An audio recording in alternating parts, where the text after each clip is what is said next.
Meet Rob Nelson, talk show host. Because you got the 70s thing going there. I got someone's underwear.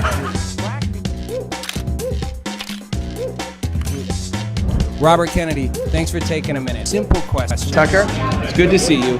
Listen, You're a Bitcoin maximalist. You're Bitcoin forever. I hate this central bank digital currency. hey, I don't have all the answers, but together, I know we can find them. Hey everybody, welcome to the show. Happy Wednesday. Wow, stuff goes on every day, isn't it crazy? There's so many fun little interesting things happening. So today, I'm not going to go deep dive into one thing, although I probably end up deep diving eventually. I'm going to go with some of the good fun tidbits. Thursday, I'm normally Monday, Wednesday, Friday, but I was on a boat and couldn't make it work, so I decided to do a Thursday special. Nancy Pelosi. Nancy Pelosi is retiring. Now, again, I don't even know if you're political junkies or not. If you watch politics at all, most people probably couldn't tell you who Nancy Pelosi is. The honest truth.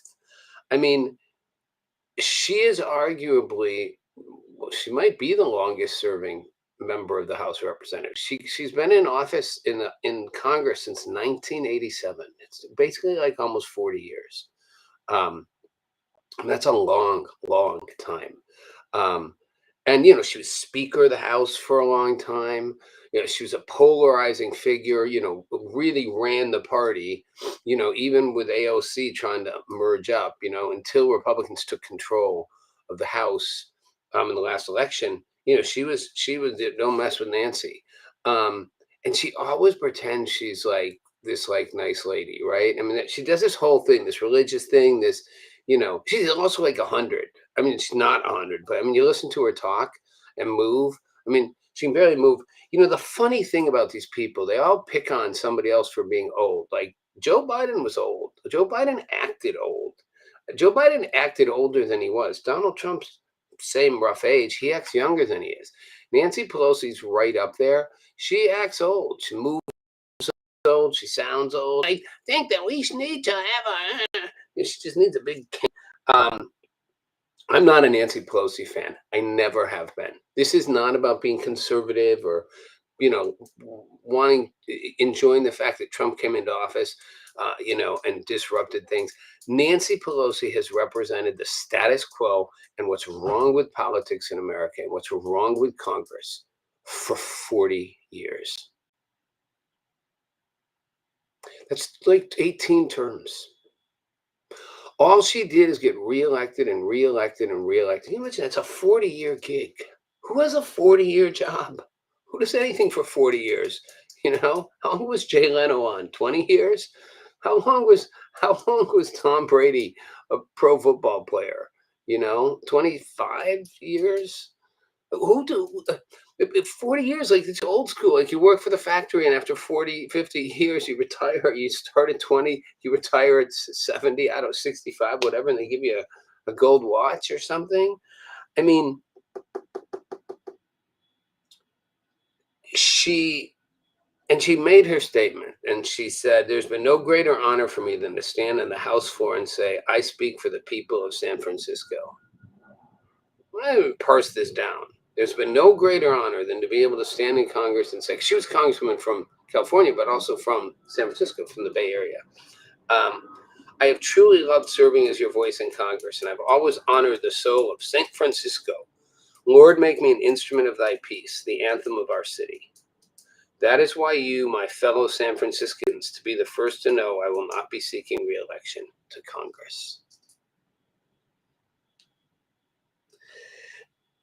Nancy Pelosi doesn't get to say, Lord, make me an instrument of thy peace. She always does this thing. She always acts like she's sort of this holier than thou and, praying for everybody and God's will. She's going to be one of the most ruthless politicians in America. And she absolutely took Joe Biden down. She literally took him out at the knees and pretended she didn't. Anybody who thinks Nancy Pelosi wasn't behind it, it's crazy. I mean, she was like, Joe's out. Ask him to leave. If he doesn't leave, we'll start having everybody write pieces about him and come out and start saying that he wasn't competent to lead anymore. But I thought he was. Oh, so I see. If he doesn't voluntarily step down because we know he can't win, we don't really care if he's competent. They could care. Give him an F if he was competent. They cared, could he win? They kept him in the basement the first term. He wasn't competent then. For the first election. So by this election, he was really not competent. And he was really deteriorating. They knew. They didn't care whether he could handle the job of being president. They didn't care if he was falling asleep in his lawn chair, his beach chair in Delaware, if he taking naps all day long and, minimizing his meetings. They didn't care about any of that. They didn't care if he could run the country. They didn't care if he could make good decisions. They cared if he could beat Donald Trump. And when he couldn't, when it became apparent for whatever reason that he couldn't, Nancy was like, you got to go. Let Joe know he's got to go. Well, Joe didn't want to go. I said this for a while. Why would he? Power, nobody likes to give up power. I think it's just a Trump thing. Nobody likes to give up power. George Washington gave up power. Nancy Pelosi, you of all people should know, you've kept your seat for nearly 4 decades. So, yeah. And you'd keep it longer if you weren't too old to do it. I mean, maybe, you're like, I'm not in power anyway. I'm not going to be the Speaker of the House, even if we do win. AOC will make sure that doesn't happen. I'd rather just, spend a few years doing something else. But she'd stay too if she could have the power. Power, power, power. So when Joe wasn't going to go, they didn't care that he couldn't run the country. They cared that he couldn't win the election. She was like, Joe has to go. And if Joe doesn't go, then all of a sudden everybody's going to start talking about and saying things about how he's really not fit. And they noticed him walking on the stage and he kind of bumbled off. And George Clooney, writing an op-ed and saying, oh, he didn't recognize me. And all these people coming out of the woodwork anonymously saying about Joe Biden's mental well-being. And he stepped away and Kamala was anointed. Now, here's the interesting part of that. Remember, I just said they didn't really care whether he could run the country. They cared whether he could win the election. When he wouldn't voluntarily step away, the only way to force him out was to admit what they already knew was true, that he can't run the country. So they lied about that the whole time. It's like they lied about stuff with COVID the whole time to keep power. And when they needed to make sure he left because he would risk losing power, Nothing to do with competence. Then they had to tell the truth that they've been lying about the whole time, that he's really not competent. But they didn't care. They just cared that that's how they could then get him out. And suddenly Kamala Harris became the most competent, the most capable candidate ever, which is a joke when you think about it, you know? I mean, and had the Democrats had a competitive election, had they actually had a competitive primary, it's interesting. I don't know, Trump wins. Might not, might be a lot closer. There were a lot of people who didn't want Donald Trump to be president. So I'm not convinced at all. I mean, you know, RFK Jr. would have run against him. Now, people in the Democratic Party might say, well, we don't want RFK to be in our party. Well, too bad for you then. You don't want any of the people to be in your party who seem to be able to, like, you only want the fringe left. And you don't seem to want anybody who's capable of, like, you know, having, like, some juice. I mean, RFK Jr., Elon Musk was a Democrat till a couple of years ago. Joe Rogan voted for Biden, like, the first time. Like, powerful voices, but they're not traditional. They're more out there. They're risk takers, you know? Might even call them a little rebellious at times, or, you know, like outside the box, the cookie cutter box that Nancy Pelosi wanted to preserve. She lived right inside that box and took advantage of that box as much as she possibly could. That's the whole joke with her and making money. You know, like she and her husband, he was an investment guy. And, you know, they were all, so many of them trading on inside stocks and all that. And it's hard to prove, but they did start a bill. This Josh Hawley, I think, has a bill in the Senate called the Pelosi Act. That would ban members of Congress and their families or spouses from trading stocks while in office. Can you imagine if you're trading stocks while you're in office? First of all, you get all the inside information. Secondly, like you're on the inside of the inside. You're in the House of Representatives of the United States Congress in the United States of America, the most powerful political institution there is, and you're trading stocks, and you get mad at Donald Trump for building his businesses. I mean, you can argue he's the president. Oops, I just went blurry. He's the president. He shouldn't do that. Okay, let's wipe the slate clean. I think I bounced into my camera. But I can argue none of them should do it. I mean, the idea that people should take a separate, and again, I don't think it goes one way. I think people are right to be concerned that Trump is making so much money while he's in office. And I'm not suggesting whether he's doing any of it illegally, but just using that power and that platform to be able to make more money. And he shills just about everything.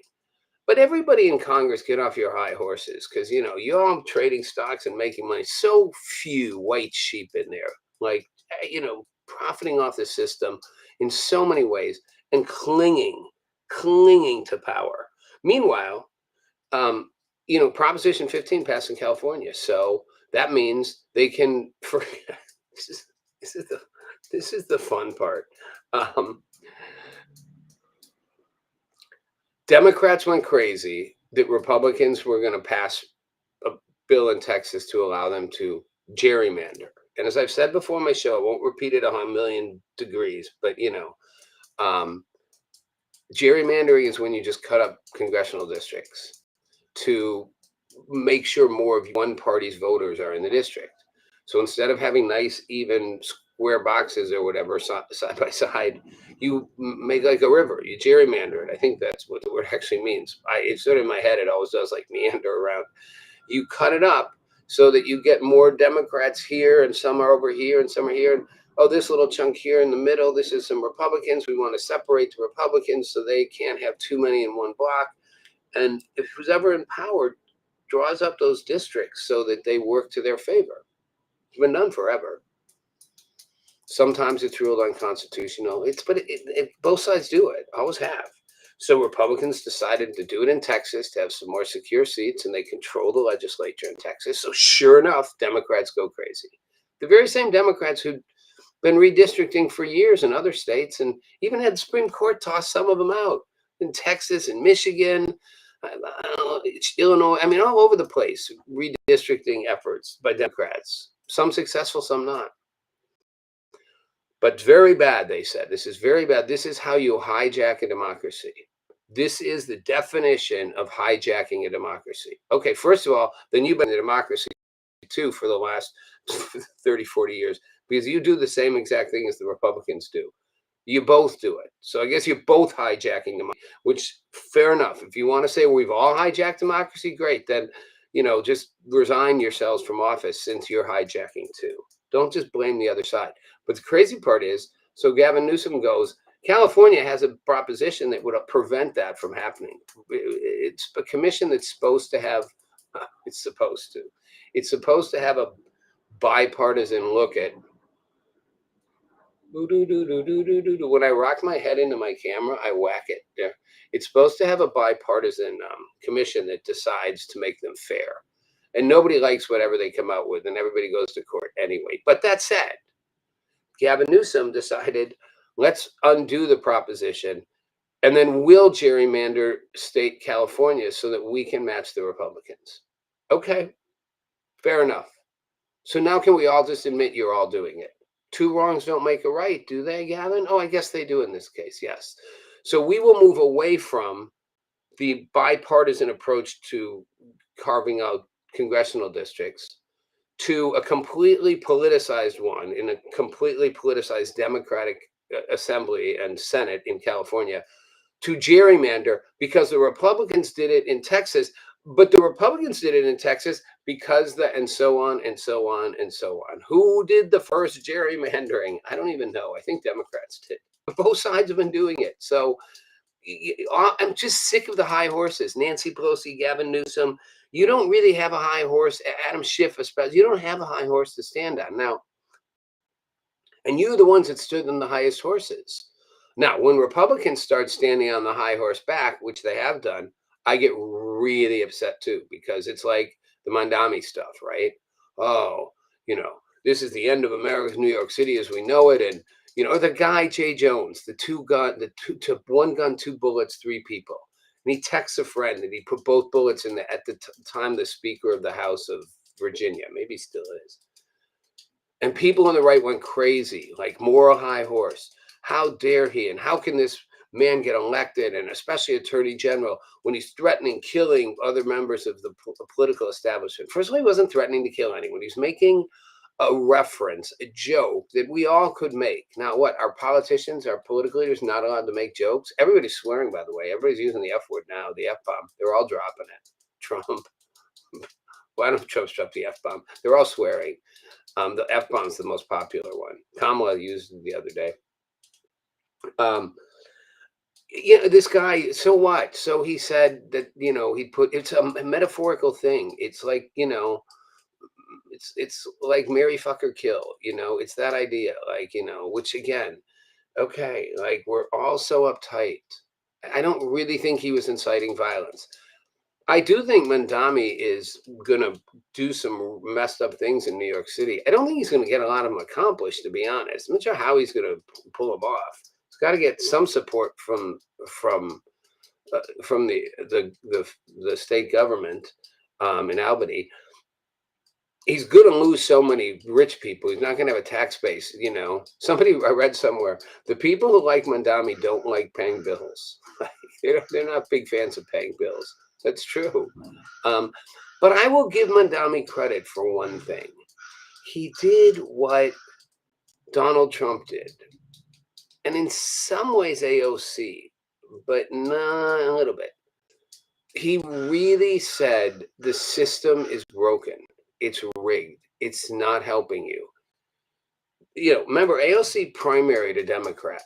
Mandami ran, yes, there was the guardian angel guy, was in the race as a token Republican, but this was really a battle of Democrats. And he took down the Democratic establishment, both the current mayor and, then the former governor, Andrew Cuomo, right?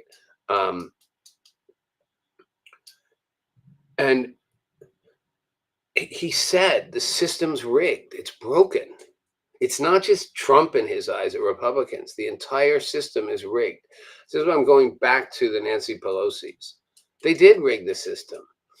And like with letting too many people come over the border with immigration, when you rig the system against the average person, I've said for a long time, this is not really a battle of left and right, black and white. It's a battle of classes, of rich and poor, or of haves and have-nots. That's why I've said there's a union on the populist side of the right and the left. And it's how Trump could win working class voters and minorities and win upper class or rich people. Oddly enough, or not oddly, where Trump lost a lot was with well-educated, and a lot who voted for Mandami, well-educated white women in their like 30s and 40s. Well-educated white women who seem to overall have found that they like this more progressive approach. It's not even really progressive in my mind, but they don't like the white man conservative guy. And in this case, the white man conservative guy and Andrew Cuomo, or Eric Adams, well, who's not a white guy, who's black, but like fundamentally like wanted somebody different. And that's where Trump lost votes, and that's where Mandami picked up a lot of votes. So what'll happen in New York? The world won't come to a crashing end. It's not going to be all over. It's not going to, New York will survive. New York always survives. It's got a soul that just keeps beating. However, and I don't know that it'll even hurt the Democratic Party as a whole. I mean, I will say the AOCs, the Mandamis, the Bernie Sanders. Bernie Sanders is the one who I think said the Democrat. No. Somebody said about kicking all the sort of the rebel types out. Bernie Sanders. They kicked Bernie Sanders out. He's trying to be on the ticket. Hillary's like, no. Went like that. So, I don't think New York comes to a screeching stop, but I do think he tries to do some policies that won't work. Price controls never work. What are you going to do? And government run grocery stores? That's not going to work. Putting price controls, tell people how much they can buy, how many low eggs you can buy. You can't. The crazy thing is we've seen how economic socialism really plays out, and it only works in sort of hybrided ways.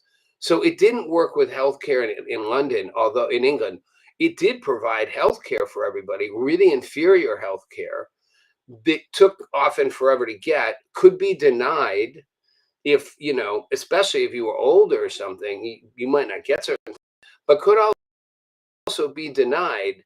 If you ask any doctor in just out of med school or going into the practice who are English, they will tell you what a nightmare it is. Even how they're assigned to where they get to go, what hospital they have to go to, and they'll all say the whole thing's a nightmare. Now, did we do much better? No, we had free market healthcare hijacked by insurance companies who've hijacked Congress and the Nancy Pelosi's. And so they came up with Obamacare, which was a lie from the start. You were never going to get to keep your own health care. And they tried to create a sort of socialized healthcare system in the US that's not really and didn't really work. And it won't work. And now they're fighting about keeping those subsidies going. And that's why the Democrats won't open the government up. So on and on the problem goes. The policies only work. Even China, which is a communist country, has a market-based economy. I mean, what Mandami's trying to do isn't going to work for the most part. That said, why he's trying to do it is because the system, to the average person, the system feels rigged against them. They feel they are getting screwed, and they don't want to get screwed anymore. And that comes from the right and the left. And this whole notion of like Trump's billionaire friends, like Joe Biden had a working class friends. I mean, every president surrounded by elites with money, all of them, every single one, and they have been for a long time. I mean, go back. It's maybe Jimmy Carter. I don't know. Maybe Carter. Ford, I don't know. He was sort of an odd one, but I don't care. Nixon, Johnson, Kennedy. Probably even Eisenhower. Eisenhower's a weird one. He was the supreme commander of the Allied forces, wins World War II, becomes president. I don't know. He's the one that actually said the system's rigged, the military-industrial complex, and he ran He ran the armed forces for the biggest war in our country's history, and he was like, "Watch out, because they will infect Congress in a revolving door that will just keep them making money at taxpayers' expense, even if it's not needed, and they will argue it's always for your safety." That still goes on, and Mandami's not going to succeed with the policies, but he is succeeding as a candidate. And he's the future, just like Trump was. And some of Trump's policies aren't going to work, but just like Trump, he's an outsider who's like, so the system's not working in your favor. I think Trump's mistake is he's not doing enough to deliver on the day-to-day aspects of that. And some of what he wants to do would work, unlike Mandami. I mean, there's only so much you can do with grocery store prices. And I will say Trump's tariff policies, I think, are smart long-term and are bringing a lot of investment down the road into America. They're good for the American economy. But people are voting for what's good for them tomorrow, next month, paying bills, my current job, what happens to my kids right now? Like, how do I pay rent, utilities, gas, food prices? That's what Mandami gets. And Trump ran a little bit away from that and hasn't delivered. And he's made himself target for the Democrats to say, well, he haven't delivered on these things. And long-term tariff stuff, okay, whatever, that doesn't count in their eyes. So definitely something to think about there with what Mandami represents. And for Trump and his team and all you diehard Trumpers to realize that he needs to put, if his sole focus is like on the tariff stuff and the international peace stuff, which is good for him to do and needs to be done, especially, but he also this big ego and he likes to do it.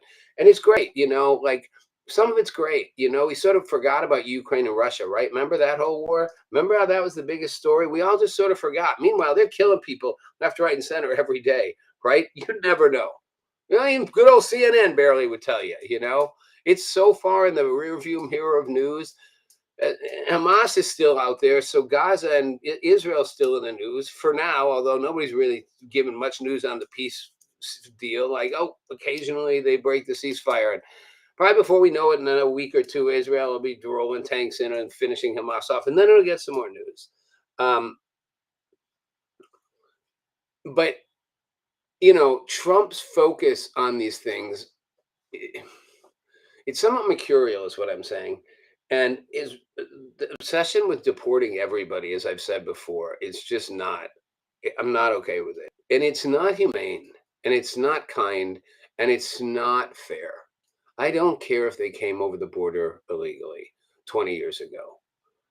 So would it get you for any crime you committed 20 years ago? I mean, first of all, it's a civil offense, right? So I don't care if you want to make them pay some penalty, but you can't just go scoop people up out of their jobs and their houses and their, schools and whatnot. It's just not okay. And what I've said, and I'll keep saying, the reason it won't work is not even that you can't convince me in some weird way that it's the morally right thing to do on the high horse and they broke the law after all and da-da-da, which again, I said this would happen. I said that Biden letting everybody flood, like literally like Disneyland, come on in, but it's free.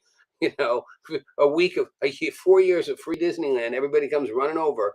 We won't stop you and we'll give you benefits and we'll take you to new places. And wow, yeah, okay. I said this backlash would happen, but it doesn't make the backlash right. And the reason it will backfire is because you are now ripping people out of their communities.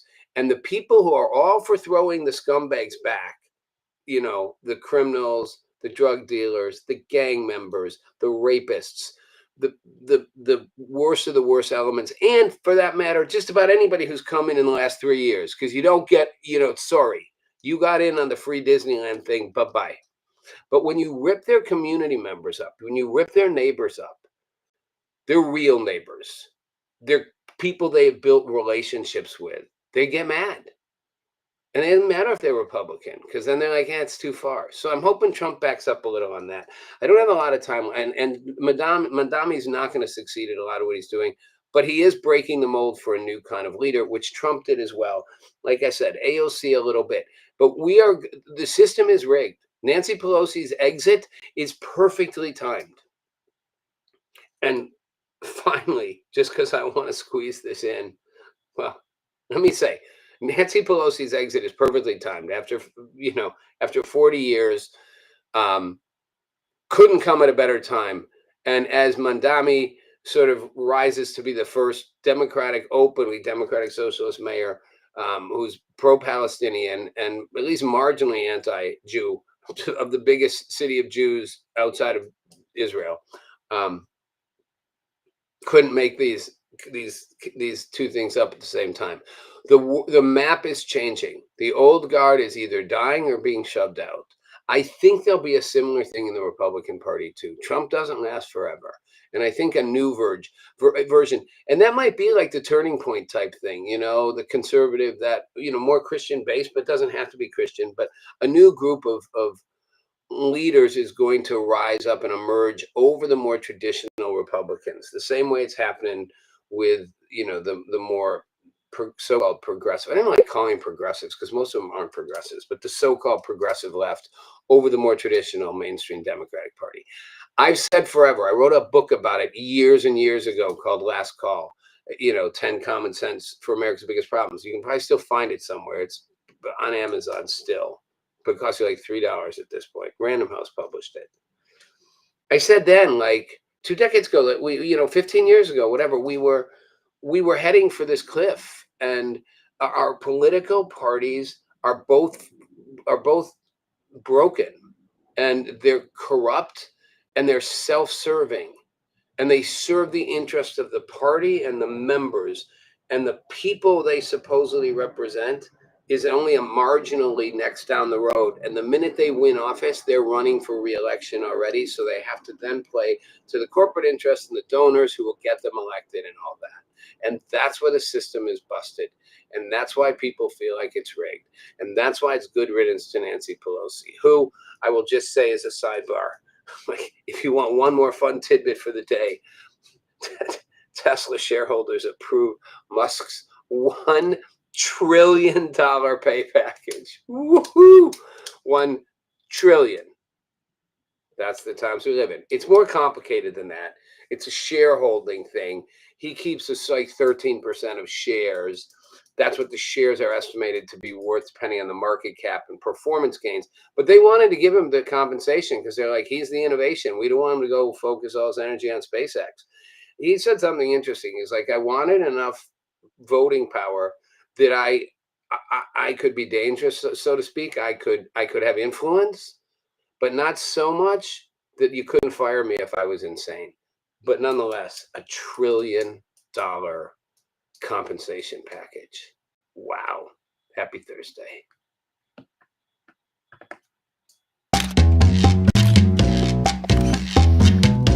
Meet Rob Nelson, talk show host. Because you got the 70s thing going there.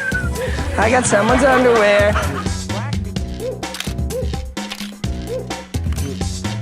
Robert Kennedy, thanks for taking a minute. Simple question. Tucker, It's good to see you. Listen, you're a Bitcoin maximalist. You're Bitcoin forever. I hate this central bank digital currency.